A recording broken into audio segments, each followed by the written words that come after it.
৩৬ বছর পর একটা কাপ জিতে এখন আমরা আন্ডারগ্রাউন্ডের বাস পাখি। কথায় আছে, ফকের একটু টাকার মুখ দেখলে মাটিতে পা পড়ে না, তেমন একটা দল আছে আর্জেন্টিনা।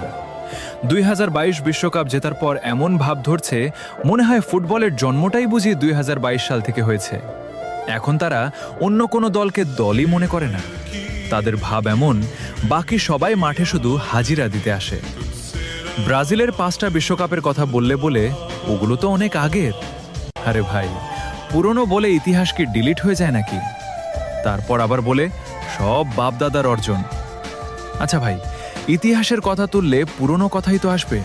আর তোমাদের ইতিহাসে তো ডিয়েগো মারাদোনার সেই হাতের গোলের গল্প আছে। তবুও এত ভাব।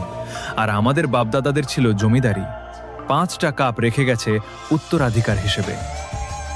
If you don't mind, Argentina সাপোর্টাররা কি আবার